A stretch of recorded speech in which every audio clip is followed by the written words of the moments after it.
ஆமாம் மக்களே, நாங்கள் ஒரு 5-6 வயசு இருக்கும் போதெல்லாம் எங்கள் ஊரில் கிணத்துல சாடி நீச்சல் பழகிட்டோம். அதுக்கப்புறம் குளிக்கணும் அப்படின்னா 365 நாளும், அதாவது வருஷம் முழுசும் கிணத்துல துள்ளி தான் குளிப்போம். எவனா நல்ல சோப்பு கொண்டு வருவான், எங்கள் அப்பா அங்கேருந்து கொண்டு வந்தாங்க இங்கேருந்து கொண்டு வந்தாங்கன்னு சொல்லி எல்லாம் நான் அந்த சோப்பை போட்டு அந்த சோப்பை ஒரே நாளிலே கரைச்சி விடுவாங்க. அந்த சோப்பை துணியில் போட்டு வாசனை சோப்பு போட்டு நல்லா துணி துவைச்சா வாசமாக இருக்கும் அப்படின்ட்டு எல்லாம் காலி பண்ணி விட்டுருவான். அவன் அது திருப்பி அந்த பக்கம் வரவே மாட்டான். அப்புறம் பாடுன்னு ஒரு இடம் உண்டு, அங்கே தண்ணி எல்லாம் கெட்டி கிடக்கும், மழை பெய்தா அதில் போய் குளிக்கிறது. அப்புறம் குளம், 2 குளம் இருக்குது. அந்த குளத்தில் தண்ணி குறைய லாஸ்ட்டில் பார்த்திங்கன்னாக்கி அந்த மடை வழியே தண்ணி வரும், அதில் நிறைய மீன் இருக்கும். அதை டவலை கொண்டு போய் பிடிச்சி அதை வீட்டில் கொண்டு வச்சு அதை அம்மா வச்சு தருவாங்க. அதெல்லாம் சாப்பிட்டோம், சந்தோஷமான நாட்கள். அப்புறம் எல்லார்கிட்டையும் சைக்கிள் கிடையாது. எங்கள் ஊரில் பார்த்திங்கன்னா ஒரு 4-5 வீட்டில் சைக்கிள் இருக்கும். எங்களுக்கு கிறிஸ்மஸ் அல்லது திருநாள் வந்தோன்னா ஒரு 20 பைசா 30 பைசா அல்லது 10 பைசாவுக்கு 1 மணி நேரம் சைக்கிளை வாடகைக்கு எடுத்து உருட்டுவோம். அந்த சைக்கிளை உருட்டுனா மக்கா எனக்கு ஒரு ரவுண்டு தான், எனக்கு ஒரு ரவுண்டு தான்னு சொல்லுவான். கொடுக்க மாட்டான் ஒருத்தனை. எனக்கு 1 மணி நேரத்தில் கொண்டு கொடுக்கணும், திருப்பி 2 மணி நேரத்துக்குன்னா 20 பைசா. ஸோ அந்த சைக்கிளில் போகும்போதே ஏதோ ஒரு பெரிய ஏரோப்ளேன் ஓட்டுன மாதிரி ஒரு பெரிய சந்தோஷம். அந்த சந்தோஷங்கள்லாம் இப்போ இல்லை. திடீர்னு 10ஆம் கிளாஸ் படிக்கும்போது நுங்கு வேணும்னா யாராவது ஃப்ரெண்டு தோட்டத்தில் போய் கடற்கடை மேலே போய் ஒரு கொலையை வெட்டி போடுவான். வெட்டி எல்லாரும் நொங்கு பிடிப்போம். திடீர்னு அவன் வெட்டும் போது இவனுக்காக லேசாக இதில் சேர்த்து சீவிடுவான். எவனாவது வருவான், எங்கள் அப்பா அந்த ஊருக்கு போயிருந்தாங்க, பம்பாய்க்கு போயிருந்தாங்க, மெட்ராஸ் போயிருந்தாங்க, ஆரஞ்சு பழம் கொண்டு வந்திருக்காங்க அப்படிமா. எல்லாம் ஆரஞ்சு பழம் தான் அப்படின்னு சொன்னால் தரமாட்டான். அந்த ஆரஞ்சு பழம் தோலை எடுத்து கொண்டு வருவான். அதை எல்லாரும் அப்படி பிச்சு அப்படின்னு மோந்து பார்க்கறது, கண்ணில் அடிக்கிறது, சுருணி பிடிக்கும். இப்படி அதன் பிறகு பார்த்திங்கன்னா எங்கள் ஊர்லேருந்து வள்ளியூரணி ஒரு ஊர் நாரத்தில் இருக்கும். அது பக்கத்தில் ஒரு பொத்தை, அதாவது சின்ன மலை மாதிரி இருக்கும். இங்கேருந்து பார்த்து சொல்லுவான், அதுதான் எமயமலை மக்கா, வடக்க இருக்குது, வடக்க தானே எமயமலை இருக்குது. ஆமாம், இப்போ யாருக்குமே தெரியாது அதுதான் இமயமலை அப்படின்னு எல்லாரும் நினச்சிக்கிடாது. ஆக ஸ்கூலுக்கு நடந்து போகும், ஒரு 3-3.5 கிலோமீட்டர் நடந்து போகணும். 5ஆவது வயசு ஒரு 10 வயசில் கஷ்டமாக தான் இருக்கும். அங்கே போனால் கொஞ்சம் பணக்கார பையங்கள்லாம் இன்டர்வல் டைமில் ஐஸ் வாங்கி சாப்பிடுவோம். குச்சி ஐஸ் இருக்கும், 1 பைசா. சேமியா ஐஸ் 2 பைசா. நம்மகிட்ட பைசா கிடையாது. அவன் திங்கிறத பார்த்து சந்தோஷப்பட்டுக்கணும். என்றைக்காவது ஒரு நாள் ஏதாவது ஒரு ஃப்ரெண்டு எங்களுக்கு வாங்கி தருவான். ஆனால் நாங்கள் படித்த செகண்ட் டாட் ஸ்கூலில் ஒரு ட்ரில் மாஸ்டர் இருந்தாங்க. அவங்க பேர் ஜார்ஜ் சார் அப்படின்ட்டு. அவங்க இறக்கப்பட்டு எங்களுக்கு ஒரு வாரத்தில் ஒரு நாள் 1 பைசாவுக்கு ஐஸ் வாங்கி தருவாங்க. அந்த அவருடைய இரக்கம் கலந்த அன்பு, அதை நினைத்தால் இன்றும் நெகிழ்வாக இருக்கின்றது. 1 பைசா அல்ல பெரிது, அவருடைய அன்பு கலந்த அந்த ஐஸ் என்ற நினைவை பார்த்தால் இன்றும் கண்ணீர் வருகின்றது. ஆக நிறைய பேர் உதவி இருக்கின்றார்கள். ஆனால் நான் எதற்காக அந்த ஜார்ஜ் சாரை கூறுகிறேன் என்றால், கடவுள் அவர் மூலமாக, அவர் வழியாக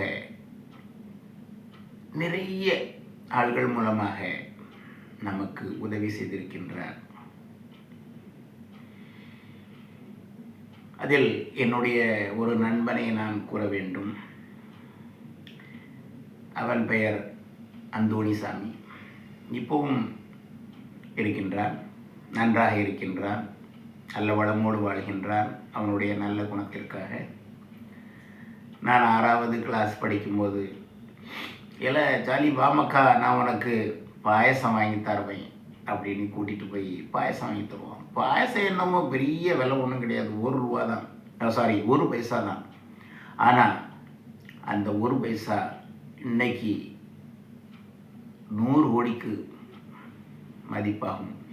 ஏனென்றால் அவனும் அவனுடைய அன்பை கலந்துதான் அந்த பாயசத்தை வாங்கி தருவான். சில சமயங்கள் 1 பைசா இருக்கும், ஒரு பாயசம் சின்ன கண்ணாடி டம்ளரில் வாங்கி 2 பேரும் குடிப்போம். இன்னொரு பையன் உண்டு, திரவியம் என்று. அவன் பனகுடியை சார்ந்தவன் தான். அவன் வீட்டு பக்கம் கூட்டிக் கொண்டு சென்று தேங்காய் முட்டாய் என்று கூறுவார்கள். 1 பைசா கொடுத்தால் இவ்வளவு தேங்காய் முட்டாய் கிடைக்கும். மிட்டாய் என்று சொல்ல, மிட்டாய் தான், ஸ்வீட்ஸ். அதை வாங்கி சாப்பிட்டு இருக்கின்றோம். அப்புறம்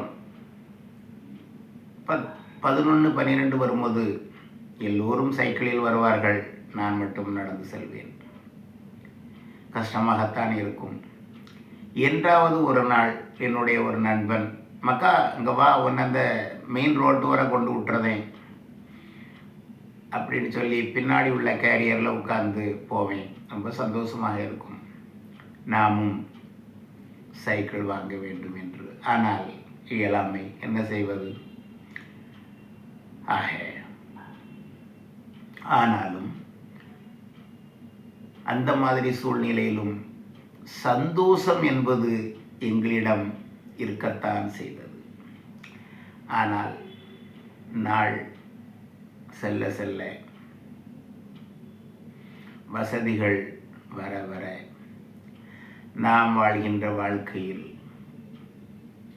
உண்மையான சந்தோஷம் இருக்கின்றதா என்று ஒப்பிட்டு பார்த்தால் அது கேள்விக்குறிதான், இல்லை என்றுதான் சொல்ல வேண்டும். அப்பொழுது மனதார மகிழ்ந்தோம், மனதார சிரித்தோம், மனதார பேசினோம், மனதார அந்த கஷ்டமான தருணத்திலும் வாழ்க்கையை ரசித்தோம், ருசித்தோம். இன்று சிரிப்பதும் செயற்கையான பொய் சிரிப்புத்தான். வெளியே மகிழ்ச்சியாக காட்டிக்கொள்வதும் பிறருக்காகத்தான். கவலைகள் இல்லாத மாதிரி காட்டிக்கொள்வதும் பிறருக்காகத்தான். மனதில் அவ்வளவு கஷ்டங்கள் இருந்தாலும், வேதனைகள் இருந்தாலும், சோதனைகள் இருந்தாலும், வெளியே போகும்போது நல்ல சட்டையோ, டிஷர்ட்டோ, பேண்ட் ஷர்ட்டோ போட்டு செல்கின்றோம். ஏனென்றால் இவன் கஷ்டப்படுகிறான், துன்பத்தில் இருக்கின்றான் என்பது தெரியக்கூடாது என்பதற்காகத்தான் நாம் வெளிப்பகட்டுக்காக, வெளிமக்களுக்காகத்தான் உடையை உடுத்து வெளியே ஆஹா ஓஹோ என்று சிரித்து கொண்டு வெளிவேடம் போட்டுக்கொண்டு தான் வாழ்கின்றோம். உண்மையாகவே நாம் சந்தோஷமாக இருக்கின்றோமா? கிடையவே கிடையாது. ஏனென்றால் சிரிப்பை விலை கொடுத்துதான் வாங்க வேண்டும். நாம் சிரிப்பது எல்லாம் பொய் சிரிப்புத்தான். என்றாவது கவலை இல்லாமல் ரசித்து ருசித்து சாப்பிட்டிருக்கின்றோமா? என்றாவது உண்மையான சந்தோஷத்துடன் நம்மால் சிரிக்க முடிக்கின்றதா? இல்லவே இல்லை. ஆனாலும் நான் இதையெல்லாம் உங்களுக்கு ஏன் சொல்கிறேன் என்றால், ஆனாலும் நாம் வாழ்ந்தே ஆக வேண்டும். வாழ்ந்தே ஆக வேண்டும். ஏனென்றால் பிறப்பு நமக்கு தெரியும், இறப்பு இறைவனுக்கு மட்டும்தான் தெரியும். கடவுள் என்று நம்மிடம் கை நீட்டுகிறாரோ வா மகனே என்று, அதுவரை நாம் வாழ்ந்தே ஆக வேண்டும்.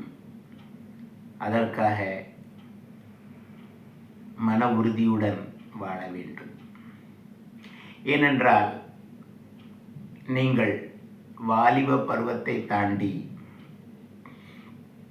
மணமுடித்த பின் உங்களுக்கு பிறகு, அதாவது உங்களை சார்ந்து அம்மா, அப்பா, மனைவி, மகன், பிள்ளை, பேரன், பேத்தி, அண்ணன், தம்பி, சித்தப்பா, சித்தி, பெரியப்பா, பெரியம்மா,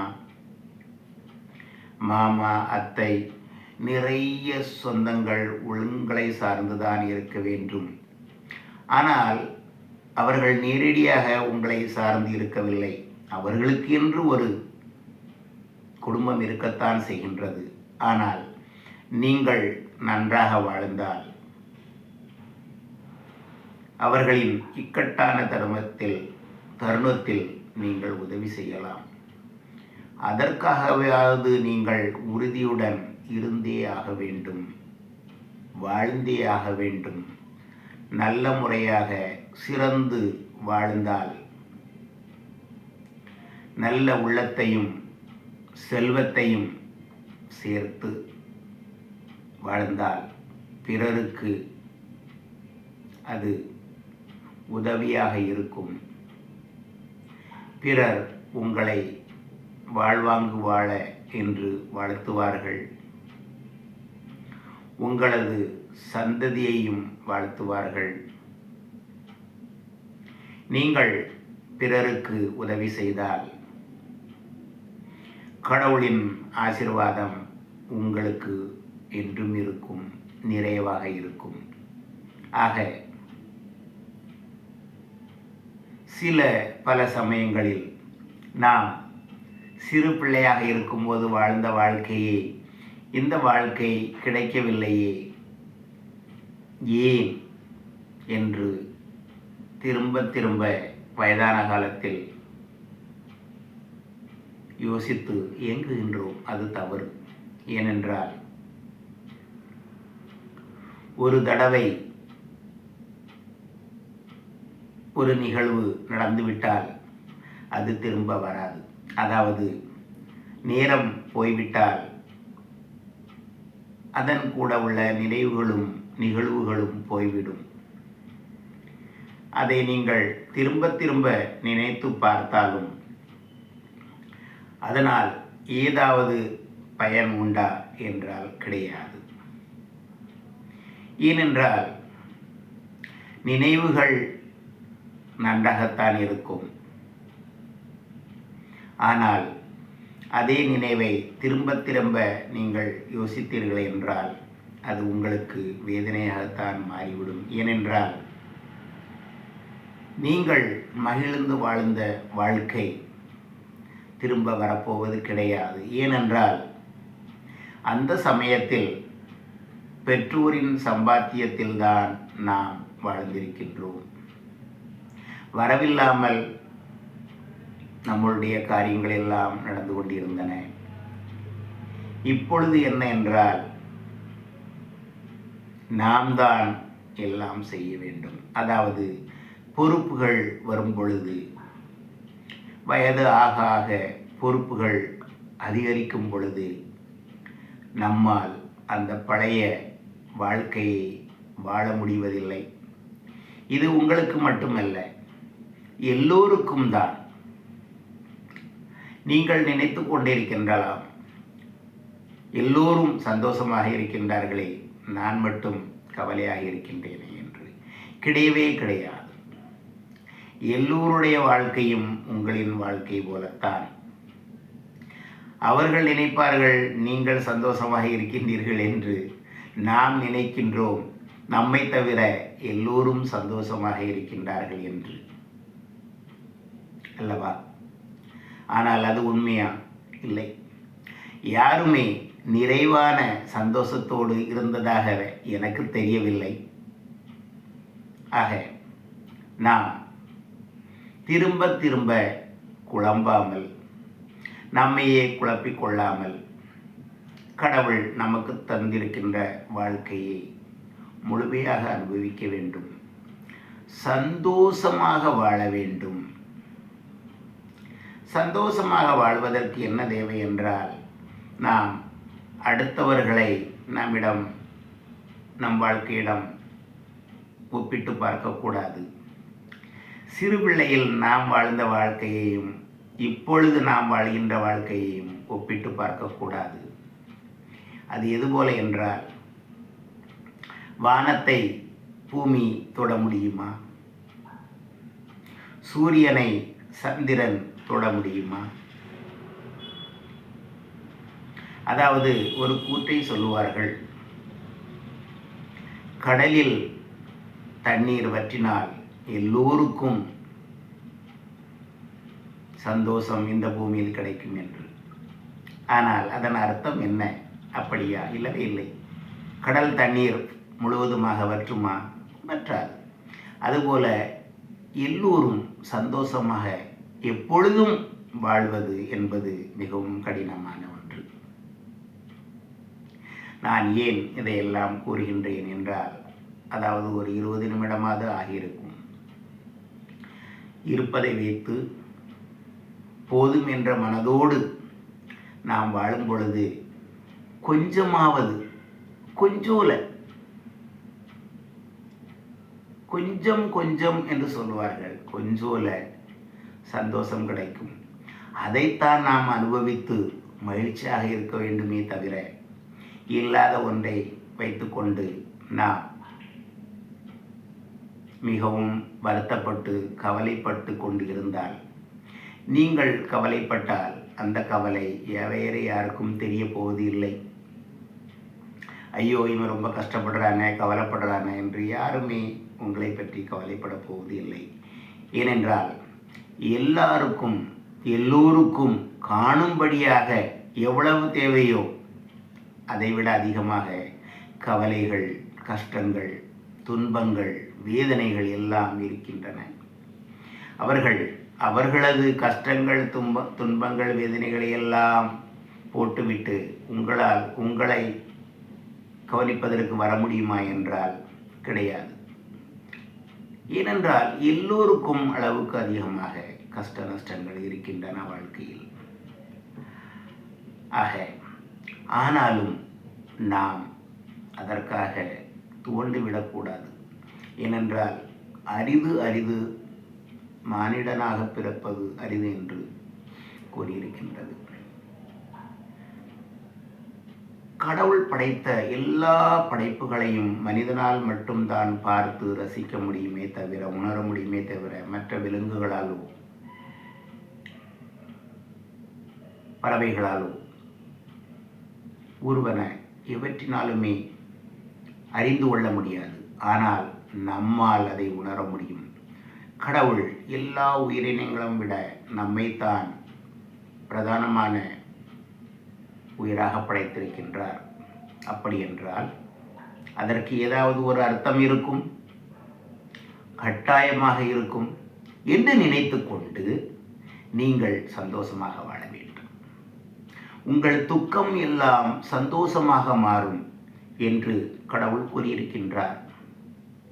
ஆமாம், ஒரு நாள் நம் வேதனை, துன்பங்கள், கஷ்டங்கள், இடைவிடாத தீராதன பிரச்சனைகள் எல்லாம் தீர்ந்து நாம் சந்தோஷமாக வாழ்வோம் என்று நினைக்க வேண்டும். போன வாரம் நான் ரோட்டில் நடந்து கொண்டே இருந்தேன். மனதில் மிகவும் கஷ்டமாக இருந்தது. கடவுளே, ஏன் எனக்கு இவ்வளவு கஷ்டம் என்று நினைத்து கொண்டு போய்கொண்டிருந்தேன். திடீரென்று ஒரு ஆட்டோ ரிக்ஷா என் முன்னால் கடந்து சென்றது. அதை ஓட்டியவர் தமிழராக இருக்கின்றார். ஏனென்றால் பின்னாடி வாசகம் இருக்கின்றது, உங்கள் துக்கங்கள் சந்தோஷமாக மாறும் என்று. என்ன ஆச்சரியம்! கடவுளே நம்மிடம் வந்து கூறியது போலே இருந்தது, உணர்த்தியது போலே இருந்தது எனக்கு. ஆமாம், உங்கள் துக்கம் எல்லாம் சந்தோஷமாக மாறும். மக்களே, கவலைப்பட வேண்டாம். கவலை இல்லாமல் இருக்கும் மனிதனும் கவலையுடன் இருக்கின்ற மனிதன் என்று 2 பிரிவு உண்டா என்றால் கிடையாது. கவலை இல்லாத மனிதனே கிடையாது. கவலை இல்லாத மனிதன் என்று யாராவது உண்டா? ஏனென்றால் ஆதாம் ஏவாளை பாருங்கள், தோட்டத்தை விட்டு விரட்டி அடிக்கப்பட்டார்கள். அவர்கள் நிலத்தை உழுது வெத்த வேர்வை சிந்தி எடுத்து ரொம்ப கஷ்டப்பட்டு பிள்ளைகளை எல்லாம் காப்பாற்றி வாழ்ந்தார்கள். அவர்கள் பிள்ளைக்கும் அதே கதிதான். அதுதான் இத்தனை 1000 ஆண்டுகள் நடந்து கொண்டிருக்கின்றன. ஆக நமக்கு ஏன் கஷ்டங்கள் வருகின்றது, எப்படி வருகின்றது, யார் மூலமாக வருகின்றது என்பதை பற்றி நீங்கள் ஆராய்ச்சி செய்ய அவசியமே இல்லை. ஏனென்றால் சில பேர் கூறுவார்கள், ஐயா அவன் செய்வனை சுட்டான், இவனுக்கு ரொம்ப கஷ்டம் வந்துட்டது, அவன் இவனுக்கு எடுத்துவிட்ட. யாரும் யாரை கெடுப்பது இல்லை.